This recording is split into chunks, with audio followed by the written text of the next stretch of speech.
नाही, काँग्रेसच्या अंतर्गत बाबी ज्या आहेत त्यामध्ये आम्ही काय भाष्य करणं योग्य ठरणार नाही आणि काँग्रेसचं वरिष्ठ नेतृत्व सक्षम आहे.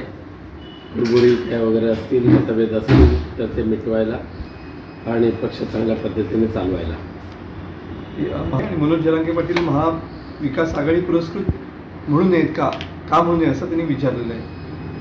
बघा, मनोज जरांगे पाटील ज्या पद्धतीने मराठा आरक्षणाचा लढा लढत आहेत आणि त्यांच्या पाठीमागे लाखोच्या संख्येने मराठा समाज उभा राहिलेला आहे, त्यामुळे साहजिकच आहे भारतीय जनता पक्षाच्या या टोळीने त्यांचं आणि महाविकास आघाडीचा संबंध जोडलेला आहे. पण त्यामध्ये काही तथ्य नाही, आरोप निराधार आहेत ते. शंकराचार्य स्वामींनी काल म्हटलं होतं की पुन्हा एकदा उद्धव ठाकरे मुख्यमंत्री झाल्याशिवाय मनातली सल जी आहे ती जाणार नाही. कसं बघता येईल? शंकराचार्यजी काल आले होते मातोश्रीवर, त्यांनी आशीर्वाद दिलेले आहेत उद्धवजींना आणि ते शब्द त्यांचे खरे ठरवत अशी मला भगवंताकडे माझी प्रार्थना आहे. अजित पवार म्हणतात की पक्ष सोडून आमदार सोडून गेले ते चालतील, मी नवे चेहरे देईन, नव्याने संधी देईन. अजित पवारांच्या पक्षाला आता खूप मोठ्या प्रमाणात गळती लागलेली आहे आणि त्यामुळेच शरद पवार थोडे नैराश्याच्या गर्तेमध्ये गुंतून त्यांनी असं वाक्य केलेलं असणार. बाई, याला धरूनच एक प्रश्न, अजित पवार तिसरी आघाडी करतात असं तर दोन झालं, काय सांगतो? नाही, ह्या वेळेला तिसरी आघाडी करून नाही तर चौथी आघाडी करू. पुन्हा एकदा महाराष्ट्रामध्ये इंडिया आघाडीच एकत्रितपणे लढेल आणि बहुसंख्य म्हणजे खूप मोठ्या मताधिक्याने महाराष्ट्रामध्ये इंडिया आघाडी निवडून सरकार स्थापन करेल. इचलकरंजी म्हणजे पाकव्याप्त काश्मीर असं म्हटलंय हर्षवर्धन पाटील यांनी. त्यांच्या बुद्धीची कीव करावीशी वाटते. जर पाकिस्तान जर इथे असेल, पाकव्याप्त काश्मीर जर इथे असेल तर तुमचं सरकार होतं, आत्ताचं सरकार आहे, त्यांनी त्याचा शोध घ्यावा. पण प्रामाणिकपणे जे इचलकरंजीमध्ये राहत आहेत त्यांची तुलना पाकिस्तानशी करणं हा मूर्खपणा आहे. शरद पवार साहेबांवर आरोप करत असताना तुम्ही मराठा समाज किंवा ओबीसी समाजाला एकमेकाच्या विरोधात उभं करून जो काय समाजामध्ये दुही पसरवायचं काम चालू केलेलं आहे त्याच्या आधी उत्तर तुम्ही देण्याची आवश्यकता आहे. प्रकाश आंबेडकर नक्की यश मिळेल.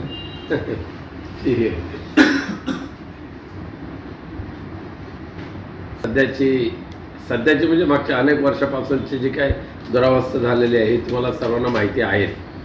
मी ज्या वेळेला खासदार होतो सातत्याने केंद्र राज्य ह्या दोन्ही स्तरावर पाठपुरावा करून जेवढा पूर्ण करून घेता येईल तेवढा करण्याचा प्रयत्न केला. परंतु हे जे काही ठेकेदार आणलेले आहेत त्या ठेकेदारांच्या निकृष्ट दर्जाच्या कामामुळे मुंबई गोवा राष्ट्रीय महामार्ग अवघ्या काही वर्षातच उकळून निघायला सुरुवात झालेली आहे. पण खास करून कशेडी टनेल जो आहे मुंबई गोवा राष्ट्रीय महामार्गाचा महत्त्वाचा टप्पा जो 9 किलोमीटरचा बायपास आहे, त्याच्यामध्ये 2 किलोमीटरचा टनेल आहे आणि ह्या टनेलचं काम ज्या निकृष्ट दर्जाच्या कामामुळे कसं धोकादायक बनत चाललेलं आहे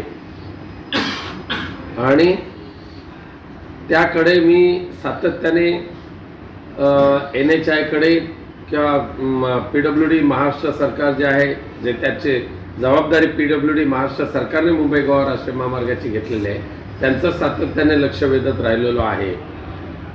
दुर्दैवाने कशेडी घाटाचं जे आहे काम, बोगद्याचं काम, हे अनएक्सपिरियन्स असलेल्या म्हणजे फार अनुभव नसलेल्या रिलायन्स या कंपनीला दिला होता.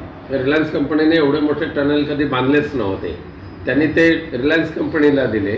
रिलायन्स कंपनीने सबलेट करून ते शिंदे डेव्हलपर्स म्हणून एक कंपनी आहे, पुण्याचीच आहे आणि तिथल्या राज्यकर्त्यांच्या ती खूप जवळची आहे, त्या कंपनीला दिलं आणि शिंदे कंपनीने ज्या पद्धतीने कशेडी टनेलचं निकृष्ट दर्जाचं काम केलेलं आहे आणि म्हणून पहिल्या पावसातच टनेलमधून पाणी झिरपणं नव्हे तर पाण्याचे धबधबे चालू झालेले आहेत. त्यामुळे कशेडी टनेल हा वाहनधारकांना प्रवाशांना धोकादायक निर्माण झालेला आहे. याकडे मी मागच्या 1 वर्षापासून सातत्याने लक्ष वेधत आहे. मी याबाबतच्या सगळ्या NHAIच्या अधिकाऱ्यांना तक्रारी केल्या, संबंधित मंत्री महोदयांना केल्या. त्यानंतर